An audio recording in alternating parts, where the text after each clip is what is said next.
தென்னாடுடைய சிவனே போற்றி, எந்நாட்டவர்க்கும் இறைவா போற்றி, அண்ணாமலையம் அண்ணா போற்றி, கண்ணாரமுத கடலே போற்றி, சீரார் பெருந்துரை நம் தேவனடி போற்றி.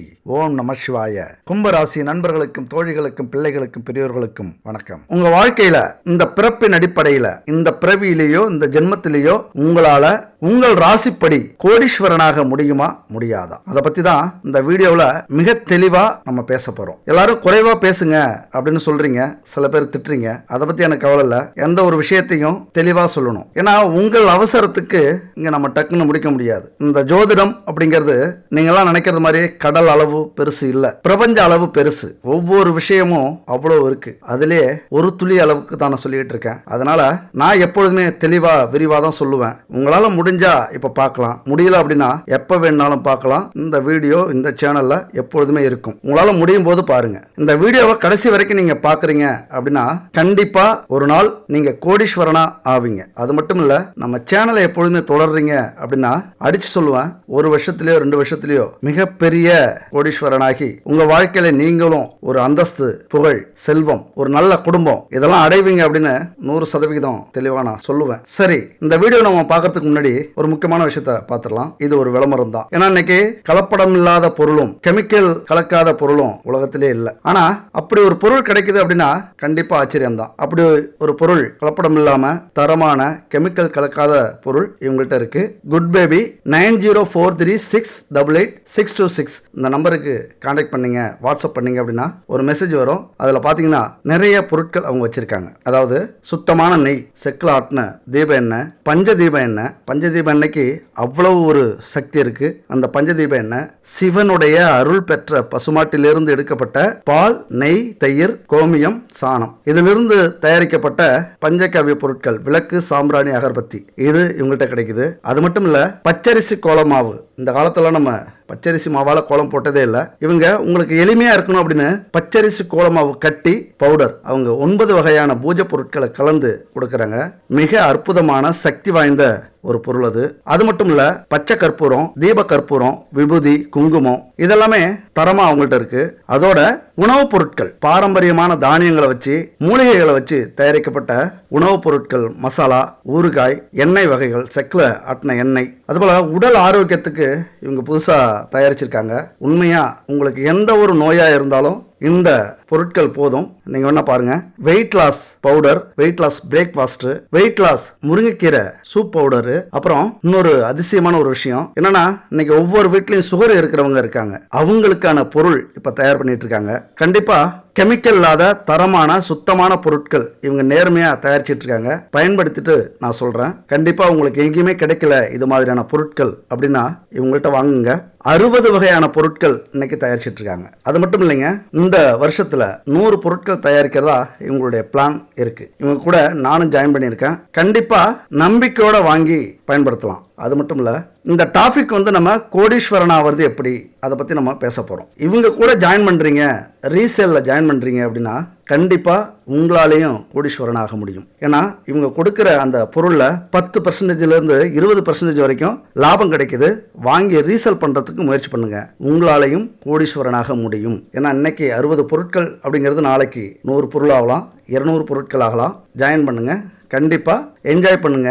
நீங்களும் ஒரு நேரத்துல கோடீஸ்வரனா ஆவீங்க. சரி, விஷயத்துக்கு வரலாம். இன்னைக்கு நம்ம ஒவ்வொருத்தரும் வாழ்க்கையில எதுக்காக போராடுறோம்? பிறந்ததிலிருந்து கடைசி காலம் வரைக்கும் எப்படியாவது வாழ்க்கையில முன்னேற்றம் அடையணும், கோடீஸ்வரன் ஆகணும், செல்வத்தை சேர்க்கணும், பிள்ளைங்களை நல்லா வளர்த்து பெரிய ஆள் ஆக்கணும், அப்படிதான். ஆனா அதே நேரத்துல முறையான உழைப்பாலும் புதிய சிந்தனையாலும் எதுல நம்ம கோடீஸ்வரன் ஆக முடியும்? தொழில் மூலியமா தான் கோடீஸ்வரன் ஆக முடியும். சிந்திச்சு செயல்பட்டு கடினமான உழைப்பு உழைச்சோம் அப்படின்னா தொழில் மூலியமா கோடீஸ்வரன் ஆகலாம். ஆனா அதே நேரத்துல நமக்கு கோடீஸ்வர யோகம் உண்டா அப்படிங்கிறது நம்ம தலையில இருக்கணும். எல்லாருடைய வாழ்க்கையிலையும் நல்ல நேரமும் இருக்கு, கெட்ட நேரமும் இருக்கு. ஆனா வாய்ப்புகளை யார் சரியா பயன்படுத்துறாங்களோ அவங்க கண்டிப்பா ஒரு நேரத்துல கோடீஸ்வர யோகத்தை அடைவார்கள். பயன்படுத்த தவறியவர்கள் பல பிரச்சனைகளை சிக்கிறதும் அடுத்தவங்களை குறை சொல்றதும், இந்த சமுதாயத்துல மானம் மரியாதை இழந்து கௌரவம் இழந்து எங்கேயோ ஒரு மூலையில வாழ்க்கை நடத்துறதும் இன்னைக்கு நடந்துகிட்டு தான் இருக்கு. எடுத்துக்காட்டா இப்ப நம்ம பல படத்துல பார்த்திருக்கோம். எளிமையா இருக்கிற ஹீரோ திடீர்னு கோடீஸ்வரன் ஆயிடுவார். பல பேரை பார்த்திருக்கோம், குடிசையில இருந்தவங்க கோட்டைக்கு போயிடுவாங்க. இதுக்கெல்லாம் காரணம் ஜோதிடம் தான். ஏன்னா நம்ம தலையெழுத்து அப்படி இருக்கணும். அப்ப எல்லாராலையும் முயற்சி செய்ய முடியும், எல்லாராலையும் உழைக்க முடியும். ஆனா எந்த நேரத்தில் நம்ம உழைச்சோம், எந்த நேரத்தில் எதுக்கு முயற்சி பண்றோம், அதை பொறுத்து நம்முடைய முன்னேற்றம் அமையும். அப்ப சரியான நேரத்தில் ஜோதிடத்தை பார்த்து நம்ம செயல்படுறோம் அப்படின்னா கண்டிப்பா நம்ம வாழ்க்கையில மிகப்பெரிய வெற்றி அடைய முடியும். ஆனா அதே நேரத்தில் அதிர்ஷ்டத்துக்காக காத்திருக்கிறது, ஏங்கிறது, அல்லது அவங்க பெரிய ஆள் ஆயிட்டாங்களே, இவெல்லாம் பெரிய ஆள் ஆயிட்டானே அப்படின்னு கோவப்படுறது, இதெல்லாம் வாழ்க்கையில கண்டிப்பா கீழ்நிலைக்கு தான் நம்மளை கொண்டு வரும். அடுத்தவங்களை பார்த்து வைத்தறிச்சல் படுறதும் பொறாமப்படுறதும் நம்ம வாழ்க்கையில முன்னேற விடாம தடுக்கக்கூடிய ஒரு முக்கியமான விஷயம். அப்ப எந்த துறையில உங்கள் ராசிப்படி நீங்க ஈடுபட்டீங்க அப்படின்னா கோடீஸ்வரராக முடியும் அப்படிங்கறத முதல்ல நம்ம பார்க்கணும். அப்ப ஜாதகத்துல முறையா நம்ம பார்க்கறோம் அப்படின்னா முதல்ல நல்ல முடிவெடுப்போம். அப்புறம் தோல்விகள் எப்ப வரும், யாரால வரும், எப்படி வரும் அப்படிங்கறத தெரிஞ்சுக்கிட்டு தவிர்த்துருவோம். அப்புறம் கோடீஸ்வர யோகம், குருச்சந்திர யோகம், குருமங்கள யோகம், புதாத்திய யோகம், ராஜ யோகம் இதெல்லாம் எப்ப கிடைக்கும் அப்படின்னு நம்ம தெரிஞ்சுப்போம். முக்கியமா நம்முடைய தசை புத்தி இந்த காலகட்டத்தில் நம்முடைய வாழ்க்கையில யோகங்கள் நடக்கிறதுக்கு வழிவகுக்கும். அதனால மிகப்பெரிய பணக்காரரா நம்மளால் ஆக முடியலனாலும் நம்முடைய உழைப்பை சரியான முறையில் பயன்படுத்துகிறோம், உழைக்கிற காசை சரியான வழியில் சேமிச்சு ஒரு முதலீடா போடுறோம் அப்படின்னா கண்டிப்பாக நம்ம வாழ்க்கையில் மிகப்பெரிய முன்னேற்றத்தை அடைய முடியும். கோடீஸ்வரன் ஆகிறதுக்கு மிக முக்கியமாக எழுத்துருமா தேவை? ஆசை. எல்லாரும் சொல்லுவாங்க ஆசைப்படாத, பேராசைப்படாத, அளவுக்கு மீறி ஆசைப்படுறது அமிர்தத்துக்கு நஞ்சு அப்படின்னு சொல்லுவாங்க. உண்மையா இங்க கோடீஸ்வரர்கள் ஒவ்வொருத்தரும் பேராசைப்பட்டதுனால தான் இன்னைக்கு கோடீஸ்வரராக இருக்காங்க. ஒரு பணத்து மேலையும் செல்வத்து மேலையும் புகழ் மேலையும் மோகம் கொண்டால் மட்டும்தான் இங்க உங்களால இந்த பூமியில மிகப்பெரிய இடத்தை தக்க வைக்க முடியும். அதனால கண்டிப்பா முதல் விஷயமா இதை எடுத்துக்கங்க.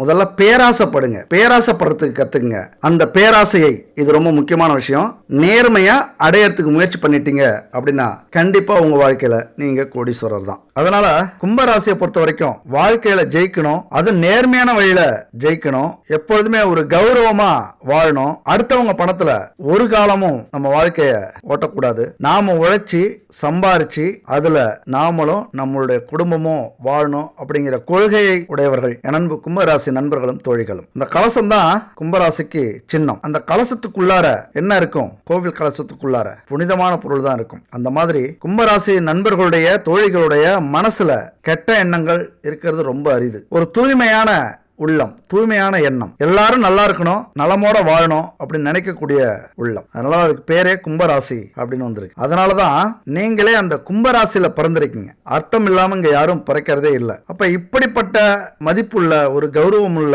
ஒரு பண்புள்ள கும்பராசி நண்பர்களுக்கும் தோழிகளுக்கும் இந்த கோடீஸ்வர யோகம் இருக்கா, பணக்கார யோகம் இருக்கா அப்படின்னு பார்த்தோம் அப்படின்னா குறிப்பா 4 இடங்களை நம்ம சொல்லுவோம். ஜாதகத்துல இந்த 4 வீட்டை பார்த்தோம் அப்படின்னா சொல்லிடலாம் உங்களால முடியாது அப்படின்ட்டு. அப்ப கும்பராசிக்கு 2ஆம் வீடு தனஸ்தானம், குடும்பஸ்தானம், வாக்குஸ்தானம். அப்ப பணம் எப்படி வரும்? உங்களுடைய வார்த்தை, நீங்க பேசுற பேச்சு எப்படி அந்த பணம் கொண்டு வரத்துக்கு உதவும்? உங்களுடைய குடும்பம் உதவியா இருப்பாங்களா, அல்லது உபத்திரவம் பண்ணுவாங்களா, அல்லது ஒதுங்கி இருப்பாங்களா, நல்லது செய்வாங்களா, கெட்டது செய்வாங்களா? இப்படியான அமைப்பும் சொல்லக்கூடிய ஒரு வீடு 2ஆம் வீடு. அதுபோல 3வது வீடையும் நம்ம பார்க்கணும். 3ஆம் வீடு எதுக்கு அப்படின்னா முயற்சி ஸ்தானம். எப்பொழுதுமே வாழ்க்கையில முயற்சி இருந்தாதான் ஒரு வெற்றி இருக்கும், ஒரு சாதனை இருக்கும், ஒரு புகழ் இருக்கும், பணக்காரர் ஆக முடியும். அதை சொல்லக்கூடிய இடம். முயற்சி இருக்கா இல்லையா, எதுக்கு முயற்சி பண்ணுவீங்க? அடுத்தது முக்கியமா 10ஆம் வீடு. இது இல்ல அப்படின்னா ஒரு மனுஷனுடைய வாழ்க்கையில பொருளாதாரம் அப்படிங்கறதே இல்ல. ஒரு வேலையோ தொழிலையோ சொல்லக்கூடிய வீடு 10ஆம் வீடு. 11ஆம் வீடு. அப்ப 11ஆம் வீடு என்னன்னா,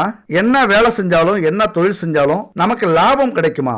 லாபம் இல்லாம நம்மளால எந்த ஒரு வேலையும் தொழிலும் செய்ய முடியாது. சில பேருக்கு என்னதான் வேலை செஞ்சாலும் தொழில் செஞ்சாலும் லாபம் கிடைக்காது. அப்ப அவங்க எல்லாம் எப்படி முன்னேற முடியும் வாழ்க்கையில? அதை பொறுத்து கும்பராசி நண்பர்களுக்கு தோழிகளுக்கு அந்த பாக்கியம் இருக்கா அப்படின்னு சொல்லக்கூடிய இடம் 11ஆம் வீடு. சரி, இந்த 4 வீடுகளையும் நம்ம பார்த்தோம் அப்படின்னா ஷார்ப்பா சொல்லிடலாம் உங்களால கோடீஸ்வர யோகத்தை அடைய முடியாது அப்படின்னு. சரி, அந்த தலையெழுத்து கும்பராசி நண்பர்களுக்கும் தோழிகளுக்கும் இருக்கா பார்த்தலாமா? சரி, அப்ப 2ஆம் வீடு என்ன வருது கும்பராசிக்கு? குருவின் வீடு. குரு பகவான் 2ஆம் வீட்டுக்கு அதிபதியா இருக்கிறார். அந்த 2ஆம் வீடு சொல்லக்கூடிய இடம் பணம் எப்படி வரும், குடும்பம் எப்படி இருக்கும், வாக்கு எப்படி இருக்கும், சுத்தமா இருக்குமா அப்படின்னு பார்த்தோம்னா வாக்கை பொறுத்த வரைக்கும் தெய்வீக தன்மையோட இருக்கும். நீங்க பேசுற ஒவ்வொரு வார்த்தையும் அதுல ஒரு உண்மை இருக்கும், நேர்மை இருக்கும், ஒரு பெருந்தன்மை இருக்கும். சின்ன குழந்தை பேசினாலும் சரி, பெரிய மனிதர்கள் பேசினாலும் சரி, கும்பராசியை பொறுத்த வரைக்கும் அந்த பேச்சு இருக்குல்ல, அந்த பேச்சை கேட்கும் போதே எவ்வளவு பெரிய அடாவடி மனுஷங்களா இருந்தாலும் பணிஞ்சு கேட்பாங்க. ஏதோ ஒரு சக்தி இருக்கு அப்படின்னு யோசிப்பாங்க. அந்த பேச்சுல, அந்த பேச்சுக்குள்ளார எதுவுமே இருக்காது, ஒரு பெரிய அர்த்தம்லாம் இருக்காது, ஆனாலும் கூர்ந்து கவனிக்க வைக்கும். அந்த பேச்சுக்கு மிகப்பெரிய வலிமை இருக்கும். குடும்பத்தை பொறுத்த வரைக்கும் ரொம்ப பாரம்பரியமான குடும்பமா இருக்கும். வாழ்ந்தா இந்த மாதிரி ஒரு குடும்பத்துல வாழணும், இந்த மாதிரி ஒரு கௌரவத்தோட வாழணும், இந்த மாதிரி ஒரு பெரிய குடும்பத்துல வாழணும் அப்படின்னு ஊர்ல யாராவது பேசிக்கிட்டாங்க அப்படின்னா அது கும்பராசி வீடா தான் இருக்கணும். ஏன்னா அந்த குடும்பத்துல கௌரவம் இருக்கும், ஒரு நேர்மை இருக்கும், யாருமே குறை சொல்ல முடியாது. இன்னும் சொல்லப்போனா இன்னைக்கெல்லாம் வாழ்ந்து கெட்ட குடும்பம் அப்படின்னு கேள்விப்பட்டிருப்பீங்க கிராமத்துல. இன்னைக்கு எப்படி இருக்கோ, ஆனா ஒரு காலத்துல வாழ்ந்த குடும்பமா இருக்கும். அப்படி ஒரு பாரம்பரியத்துல நீங்க பிறந்திருப்பீங்க. அப்ப குடும்பமே இப்படி இருக்கு, வாக்கு இப்படி இருக்கு அப்படின்னா பணம் எப்படி வரும்? அற்புதமா வரும். பணத்துக்கு எந்த பிரச்சனையும் இருக்காது. அங்க யாரு? குரு அதிபதி, சுப கிரகம். இருக்கிற கிரகத்திலேயே முழு சுபர் குரு பகவான் தான். அவர் 2ஆம் வீட்டுக்கு அதிபதியா இருக்கிறார். அதனால குடும்பமும் உங்களுக்கு ஒத்துழைப்பு கொடுக்கும், பாரம்பரியமான குடும்பமா இருக்கும். உங்களுடைய வார்த்தைகளும் மிக சிறப்பா கண்ணியமா இருக்கும், நல்ல பலனை கொடுக்கும். உங்களுடைய அருமை பெருமை உங்களுக்கே தெரியாது, ஆனா அந்த பேச்சை கேட்கும்போது நீங்க யாருன்னு தெரியாது, ஆனா உங்களை மதிப்பாங்க. உங்களுடைய பேச்சு அப்படி இருக்கும், பெரிய மனுஷத்தன்மையா இருக்கும். அதனால வார்த்தைகளால ஒரு நல்ல வருமானத்தை பெற முடியும், ஒரு லாபத்தை பெற முடியும், பணத்தை வரவழைக்க முடியும். அப்படின்னா குரு பகவானை பொறுத்த வரைக்கும் எந்தெந்த வழியெல்லாம் உங்களுக்கு நல்ல வருமானம் வரும் அப்படின்னு பாத்தீங்க அப்படின்னா, ஆன்மீக வழியில சொற்பொழிவு ஆற்றுனீங்க அப்படின்னா கண்டிப்பா பணம் வரும். ஒரு வக்கீல் தொழில நேர்மையா செஞ்சீங்க அப்படின்னா பணம் வரும். ஒரு வியாபாரத்துல நேர்மையா இருந்தீங்க அப்படின்னா நல்ல பணம் வரும். ஒரு தொழில நேர்மையா இருந்தீங்க அப்படின்னா நல்ல பணம் வரும். எந்த தொழில நீங்க இருக்கீங்களோ, எந்த வேலையில இருக்கீங்களோ, உங்களது பேச்சு அந்த பணத்தை சிறப்பா கொண்டு வரக்கூடிய அமைப்பு உண்டு. அது மட்டும் இல்ல, உங்கள் அதிபதி சனி, சனியும் குருவும் நட்பு கிரகங்கள். அதனால உங்களுக்கு கண்டிப்பா நல்ல விஷயத்தை தான் பண்ணுவார். வருமானம் கொடுக்கிற அளவுக்கு தான் குரு பகவானும் உங்களை செயல்பட வைப்பார். அடுத்தது பாத்தீங்க அப்படின்னா 3ஆம் வீடு முயற்சி ஸ்தானம். தெய்வத்தான் ஆகாதெனினும் முயற்சி தான் மெய்வருத்த கூலி தரும். கடவுள் எவ்வளவு பெரியவர்! அவர் இல்லைன்னா ஒரு அணு கூட அங்க அசையாது, ஒரு தூசி கூட பறக்காது. அவருடைய திருவிளையாடல் தான், அவருடைய டிசைன் தான், அவருடைய அந்த எண்ணங்களும் அந்த கற்பனைகளும், அவருடைய சக்தி தான் இன்னைக்கு இந்த பிரபஞ்சமே இயங்கிட்டு இருக்கு. அவருடைய சக்தியால தான். ஏன்னா நிறைய விஷயங்களை நீங்க யோசிச்சு பாக்குறீங்க அப்படின்னா கண்டிப்பா உங்களால அதை புரிஞ்சிக்க முடியும். எல்லாராலையும் இதை புரிஞ்சிக்க முடியாது. ஒரு ஆன்மீக புரிதல் இருக்கிறவங்களால தான் இதை முடியும். அதுவும் நம்ம தலையெழுத்துல இருக்கணும், நம்ம ஜாதகத்துல இருக்கணும், ஆன்மீகத்தை எந்த அளவுக்கு நம்புவோம் நம்ப மாட்டோம் அப்படின்ட்டு. அதனால அவ்வளவு பெரிய தெய்வத்தை விட சிறந்தது முயற்சி. ஏன்னா தெய்வங்கிறது நம்மளுடைய எண்ணம், முயற்சி அப்படிங்கிறது நம்மளுடைய மனம். ஏன்னா தெய்வங்கிறது நம்மளுடைய வாழ்க்கை தலையெழுத்து, மனம்ங்கிறது நம்மளுடைய எண்ணம், மனசு, இதயம். எல்லாத்துக்குமே மனசு ரொம்ப முக்கியம். எதுக்கு முயற்சி பண்ணணும், எதுக்கு முயற்சி பண்ணக்கூடாது, எந்த நேரத்தில் முயற்சி பண்ணணும், இதையெல்லாம் சொல்லக்கூடிய ஒரு இடம் தான் இந்த முயற்சி ஸ்தானம். அப்போ முயற்சி ஸ்தானத்தில் யார் அதிபதியாக இருக்கார் அப்படின்னா செவ்வாய் பகவான். செவ்வாய் யாரு? போர்க்குணம் கொண்டவர். ஒரு வேலை எவ்வளவு பெரிய கஷ்டமா இருந்தாலும் சரி, ஒரு தொழில் எவ்வளவு பெரிய பிரச்சனை கொடுக்கக்கூடிய தொழிலாக இருந்தாலும் சரி, அதை பத்திலாம் கவலைப்படாம முடியும், கண்டிப்பா நான் முடிச்சு காட்டுவேன், என்னால முடியாது, இங்க யாராலையும் முடியாது அப்படின்னு சொல்லக்கூடிய ஒரு வீடு. முயற்சி இருக்குமா அப்படின்னா தீ மாதிரி இருக்கும். எப்பொழுதுமே யோசிக்கவே மாட்டீங்க ஒரு விஷயத்துக்கு, ஆனா யோசிக்காம இறங்கி பல சிக்கல்லையும் மாட்டிப்பீங்க. இதுதான் அவங்களுடைய பிரச்சனைங்க. கும்பராசியை பொறுத்த வரைக்கும் அந்த நம்பிக்கை அப்படிங்கிறது ரொம்ப ஆழமா இருக்கும். ஆனா அதே நம்பிக்கை எல்லா விஷயத்திலையும் நமக்கு நல்லதை செய்யாது. சில நேரத்துல எதையுமே யோசிக்காம இறங்குவோம், அதாவது அடாவடியா இறங்குறது. அதுதான், அது எவ்வளவு பெரிய மழையா இருந்தாலும் சரி, எவ்வளவு பெரிய ஆபத்தான விஷயமா இருந்தாலும் சரி, எவ்வளவு பெரிய எதிரியா இருந்தாலும் சரி, முயற்சி பண்றது, மோதி பார்த்துருவோம் அப்படின்ட்டு. ஆனா இங்க சிந்திச்சு செயல்பட்டீங்க அப்படின்னா வெற்றியோட திரும்பி வருவீங்க. சிந்திக்காம உடல் வலிமையை, மன வலிமையை நம்பி ஒரு விஷயத்துல இறங்குனீங்க அப்படின்னா அதெல்லாம் அதிர்ஷ்டம் மாதிரி தான். அதனால எப்பொழுதுமே சிந்திச்சு ஒரு விஷயத்தை முயற்சி பண்ணும்போது கண்டிப்பா உங்களுக்கு கிடைக்கும். அந்த முருகன் அருளால உங்களுக்கு நல்லதே நடக்கும். நீங்க எது முயற்சி பண்ணாலும் அது வெற்றியை கொடுக்கும். யாமிருக்க பயமேன் அப்படிங்கிறது மாதிரி 3ஆவது வீட்டுல முருகன் இருக்கிறார். எப்பொழுதுமே அவரை நினைச்சுக்கங்க. எந்த ஒரு வேலை தொழில் செய்ய ஆரம்பிச்சாலும் அவரை நினைச்சுக்கிட்டு அல்லது அவரை வணங்கிட்டு செய்ய ஆரம்பிச்சிருங்க.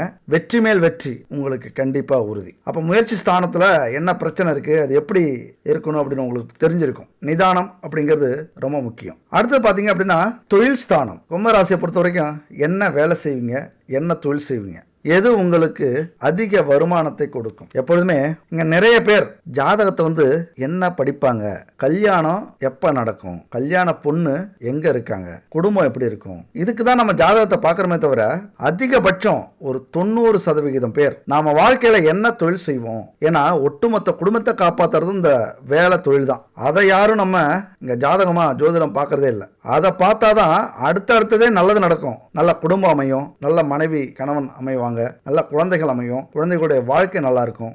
அதனால என்ன தொழில் செய்யணும், என்ன வேலை செய்யணும் இந்த கிரகப்படி, இந்த ஜாதகத்துப்படி அப்படிங்கிறத உங்க வாழ்க்கையில தயவு செஞ்சு அதை முதல்ல கேளுங்க. ஒரு சரியான ஜோதிடத்தை ஒரு ஆலோசனை பெறுறீங்க அப்படின்னா கரெக்டா உங்களுடைய இந்த பிறப்பு எந்த தொழிலை செய்யறதுக்கு வந்திருக்கு, அவ்வளவுதான். நீங்க அதை புரிஞ்சுக்கணும். பெரும்பாலும் கும்பராசியை பொறுத்த வரைக்கும் என்ன தொழில் செய்வீங்க அப்படின்னா செவ்வாய் பகவானுக்குரிய தொழில் தான் உங்களுக்கு அமையும். செவ்வாய் உங்களுக்கு 3ஆம் வீட்டுக்கும் 10ஆம் வீட்டுக்கும் உரியவராக வருகிறார். எதுலையுமே போராடி ஜெயிப்பீங்களோ அது மாதிரி எந்த தொழிலாக இருந்தாலும் சரி உங்களால சாதிச்சு காட்ட முடியும். ஏன்னா முயற்சி ஸ்தானத்துக்கு உடையவர் தான் தொழில் ஸ்தானத்துக்கும் உடையவராக இருக்கிறார். நவக்கிரகத்துல சூரியனுக்கு அடுத்தபடியா ரொம்ப ஆதிக்கம் நிறைந்த ஆற்றல் மிக்க கிரகம் எது அப்படின்னு பாத்தீங்கன்னா செவ்வாய் தான். வீர தீர செயல்கள், அதிகாரம் செலுத்துறது, ஆளுமை திறன், ஒருத்தவங்களை வந்து எவ்வளவு பெரிய ஆளா இருந்தாலும் அடக்கி அவங்கள வழி நடத்துறது, ஒரு நம்பிக்கை, அதாவது அநீதிக்கும் சட்டத்துக்கு புறமான செயலுக்கும் வளைந்து கொடுக்காத ஒரு தன்மை, தர்மம்,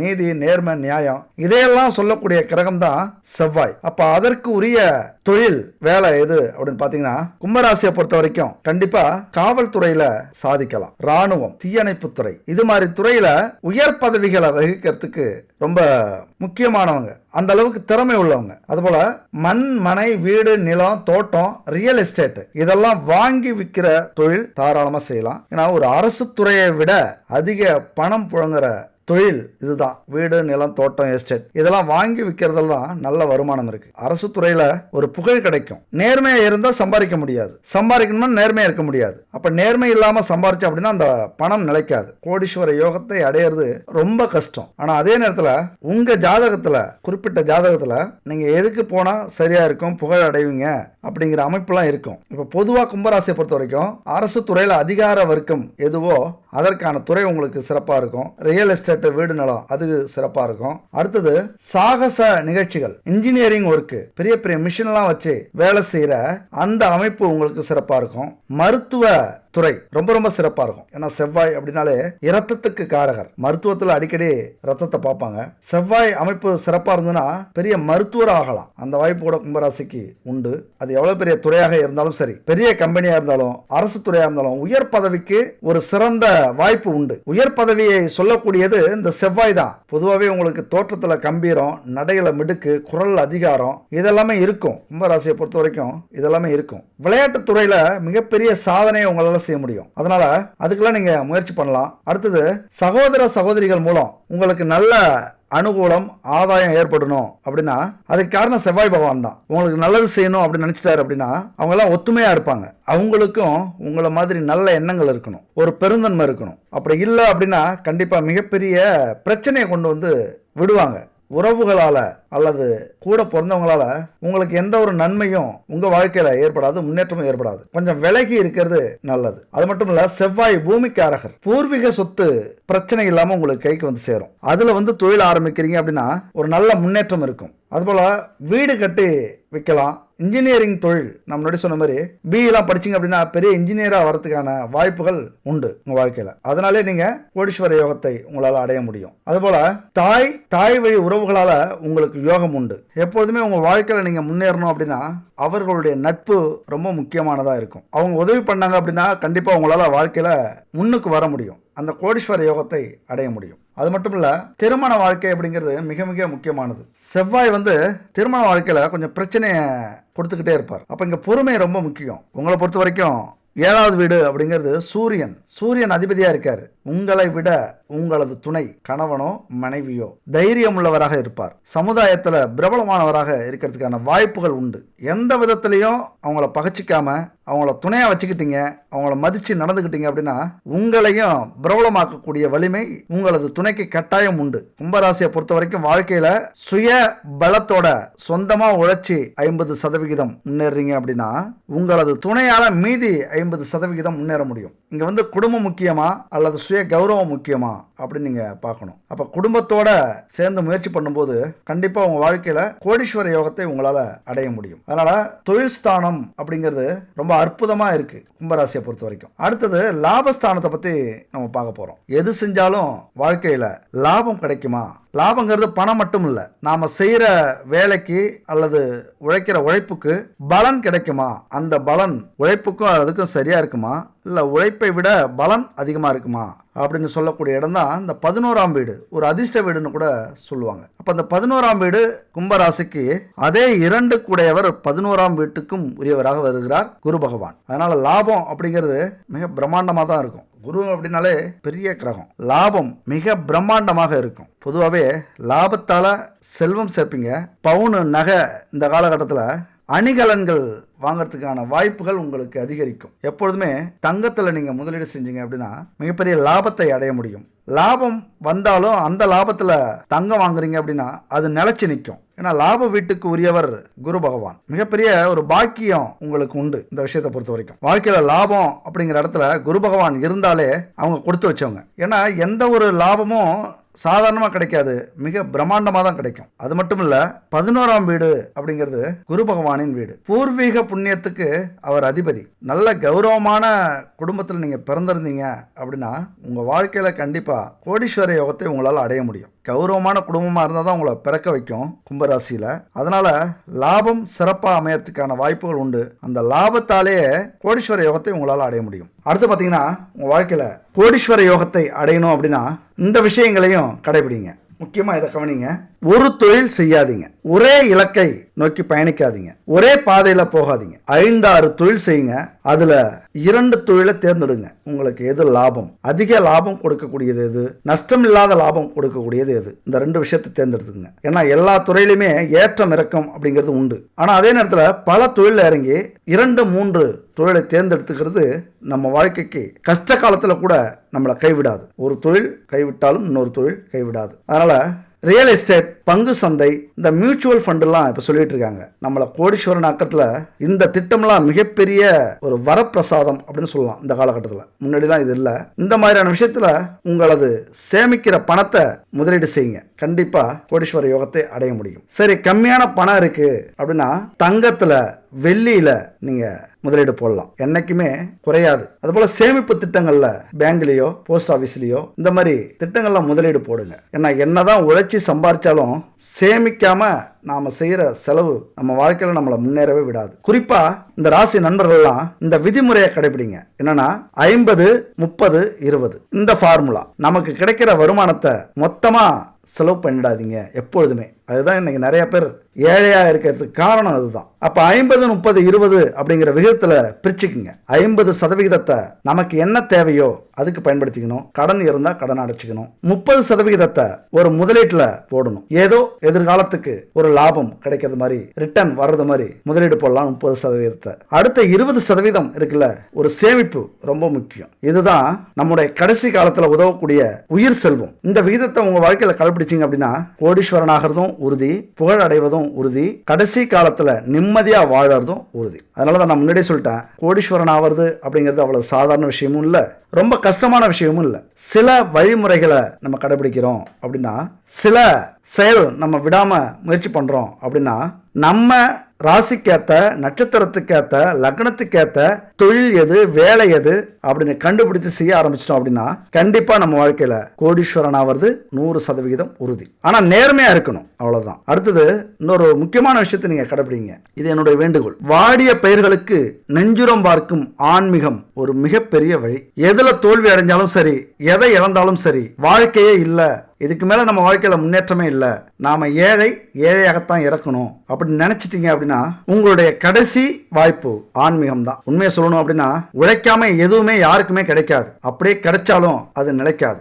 ஏழை அப்படிங்கிற நிலையிலிருந்து செல்வந்தரா மாறணும் அப்படின்னா ஏதாவது வித்தியாசமான திறமை இருக்கணும், புதுவிதமான யோசனை இருக்கணும், விடாமுயற்சி இருக்கணும். ஒரு விஷயம் செய்ய ஆரம்பிச்சிட்டா கடைசி வரைக்கும் முயற்சி பண்ணிட்டே இருக்கணும். கடின உழைப்பு இது இருந்தா செல்வந்தராக முடியும். இது கூட இன்னொரு விஷயம் வேணும், இது யாரும் நம்புறதில்ல. அதிர்ஷ்டம் நிச்சயம் தேவை. கோடீஸ்வரர் ஆயிருக்காங்கல்ல, அவங்கள விட 100 மடங்கு அதிகமா இங்க உழைக்கிறவங்க இருக்காங்க. ஒரு அதிர்ஷ்டத்தால தான் அவங்க கோடீஸ்வரனா இருக்கிறதும் இவங்க ஏழையா இருக்கிறதும் வித்தியாசம். அப்ப அதிர்ஷ்டம் அப்படிங்கிறது ரொம்ப முக்கியம். அந்த அதிர்ஷ்டம் தான் இந்த ஆன்மீகம். நமக்கு அதிர்ஷ்டத்தை கொடுக்கணும் அப்படின்னா இந்த ஆன்மீகம் அப்படிங்கிறது ரொம்ப ரொம்ப முக்கியம். உங்க வாழ்க்கையில் எல்லாத்தையும் இழந்துட்டு இனிமே நான் கோடீஸ்வரனாக முடியாதா அப்படின்னு நினைச்சீங்க அப்படின்னா இந்த பரிகாரத்தை செய்யுங்க. உங்களையும் கோடீஸ்வரனாக்கும். அதாவது 9 கிரகம், 27 நட்சத்திரம், இதன் மூலயமா நமக்கு கிடைக்கக்கூடிய சக்தி இருக்குல்ல, நேர்மறையான சக்தி, அதை அதிகரிக்கிறது தான் இந்த பரிகாரத்தினுடைய வேலை. எதிர்மறையை நீக்கி நேர்மையான வழியில நேர்மறையான சக்தியை கொண்டு நம்முடைய கல்வி, வேலை வாய்ப்பு, தொழில் இதுல சாதனை படைக்கணும் அப்படின்னா இந்த பரிகாரம் மிக மிக முக்கியமானது. அது மட்டும் இல்ல, விபத்திலிருந்து, நோயிலிருந்து, குழப்பத்திலிருந்து, தற்கொலை எண்ணத்திலிருந்து நம்மளை காப்பாத்துறது இந்த பரிகாரம். அதனால நமக்கு சக்தி வாய்ந்த மனமும் உடல் வலிமையும் கிடைக்கணும் அப்படின்னா இந்த பரிகாரத்தை செய்யுங்க. இந்த பரிகாரம் சாதாரண பரிகாரம் இல்ல, கர்மாவை சுத்தப்படுத்தக்கூடிய பரிகாரம். எவ்வளவு பெரிய சவாலாக இருந்தாலும் சமாளிக்க வலிமை கொடுக்கக்கூடிய பரிகாரம். தீமைக்கு எதிராக 1000 எதிரிகள் வந்து நின்றாலும், 1000 பிரச்சனைகள் எதிரிகளாக வந்து நின்றாலும் கேடயமா உங்களை காக்கக்கூடிய ஒரு பரிகாரங்க.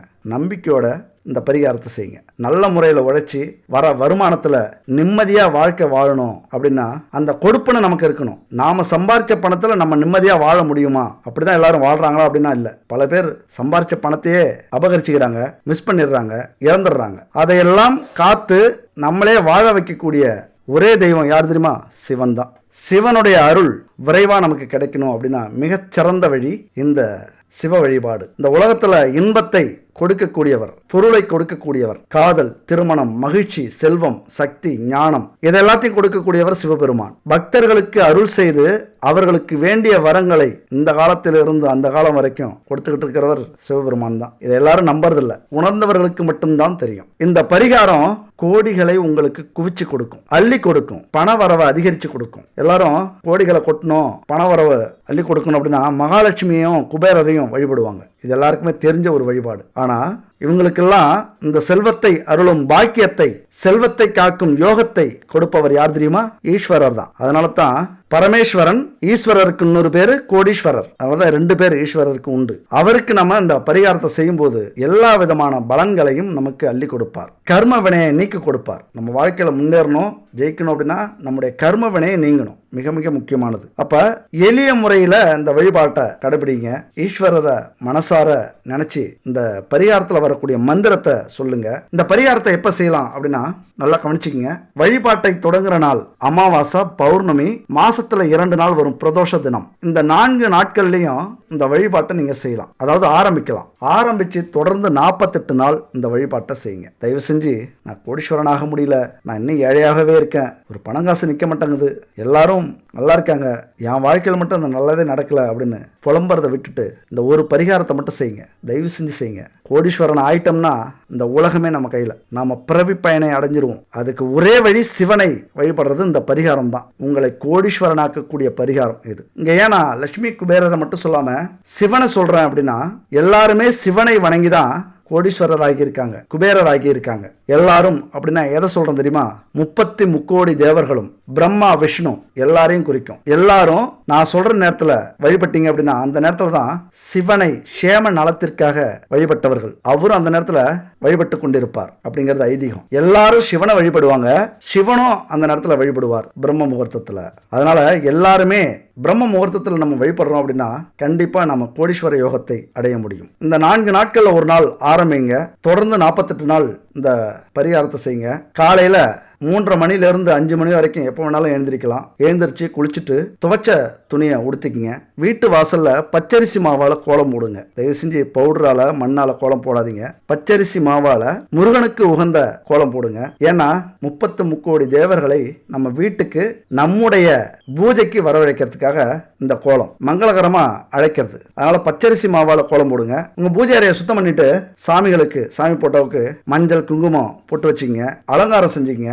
அதுக்கப்புறம் சிவன் சிலையை வச்சோ அல்லது லிங்கத்தை வச்சோ நீங்க வணங்குறீங்க அப்படின்னா அதை சுத்தப்படுத்தி நீங்க பூஜை செய்யலாம். பால், தயிர், நெய், பஞ்சகவ்யம் இதெல்லாம் அபிஷேகம் கொடுத்து பூஜை செய்யலாம். ஆனா எல்லாரும் அதை வச்சிருக்க மாட்டாங்க அந்த சிலையை. அதனால போட்டோ வச்சிருந்தீங்க அப்படின்னா பொட்டு வச்சு மாலை போட்டு ரெடி பண்ணி வச்சுக்கங்க. அடுத்து உங்களுக்கு முக்கியமான பொருள் எதுன்னு பார்த்தீங்கன்னா சுத்தமான நெய், அதை அகல் விளக்குல ஊற்றி வச்சுக்கோங்க, தீபம் ஏற்றிக்குங்க. அப்புறம் பஞ்சகாவியத்தால் தயாரித்த அகர்பத்தி, விளக்கு, சாம்பிராணி இதெல்லாம் வீடு முழுவதும் ஏற்றி பரவ விட்டுக்குங்க. பூஜை அறையில் ஏற்றி வீடு முழுவதும் பரவணும். உங்களுக்கு சுத்தமான நெய் கிடைக்கல, இந்த பஞ்சகவ்ய பொருட்கள் கிடைக்கல, முக்கியமாக பச்சை கற்பூரம் தேவை, அதையும் தாம்பலத்தில் வச்சுக்கோங்க. பச்சை கற்பூரத்தை கொளுத்துங்க. இதெல்லாம் கிடைக்கல அப்படின்னா இந்த நம்பருக்கு கான்டாக்ட் பண்ணுங்க. முன்னாடியே சொல்லியிருக்கேன், குட் பேபி. அந்த நம்பருக்கு கான்டாக்ட் பண்ணி உங்களுக்கு தேவையான பூஜை பொருட்களோ, உணவுப் பொருட்களோ அல்லது ஆரோக்கியத்துக்கான பொருட்களோ வாங்கிக்கோங்க. அப்படி நெய்யால் தீபம் ஏற்றிட்டு முதல்ல 48 நாள் எந்த ஒரு தடையும் வரக்கூடாது அப்படின்னு விநாயகரை வணங்கிங்க. அப்புறம் குலசாமியை வணங்குங்க, இஷ்ட தெய்வத்தை வணங்கிங்க. நீங்கள் ஏற்றின விளக்குக்கு முன்னாடி கண்ணை மூடி உட்காந்துருங்க. ஒரு சால்வை மாதிரி ஏதாவது துணி போட்டுக்குங்க கீழே. அது மேலே உட்காந்துட்டு கண்ணை மூடி சிவபெருமானை நினச்சிக்கங்க. நினச்சிக்கிட்டு இந்த மந்திரத்தை சொல்லுங்க. சிவ சிவ வசி வசி கோடீஸ்வர யோகம் தர வர வர ஸ்வாக.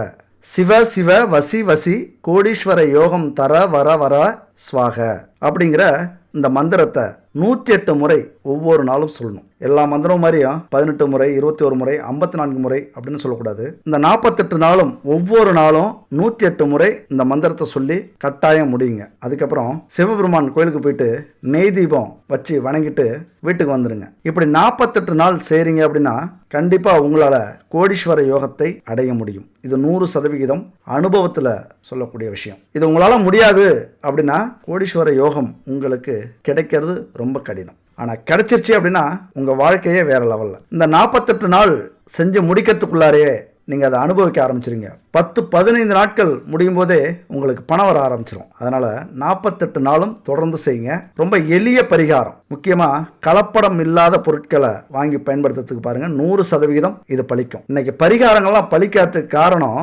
முழுமையான ஈடுபாடு, தன்னம்பிக்கை, சுத்தமான தரமான பொருட்களை பயன்படுத்தாது, எங்கேயோ வாங்கி எதுக்கோ பயன்படுத்துறது. இதுதான் முக்கியமான காரணம் நம்முடைய பரிகாரங்கள் ஜெயிக்காததுக்கு காரணம். அதனால் தரமான சுத்தமான பொருட்களை வாங்கி பயன்படுத்துறது மாதிரியே நம்பிக்கையோட இதை செய்யுங்க. பெண்கள்லாம் அந்த 3 நாள் 4 நாள் வீட்டை விட்டு ஒதுங்கும் போது அந்த நாட்களை விட்டுட்டு அடுத்தது நீங்கள் கன்டினியூ பண்ணலாம், ஒன்றும் பிரச்சனை இல்லை. 48 நாள் தொடர்ந்து செய்றீங்க அப்படின்னா உங்களுடைய குடும்பம் கோடீஸ்வர யோகத்தை அனுபவிக்கும் உங்களால். நல்லா இதை மட்டும் மனசில் வச்சுங்க.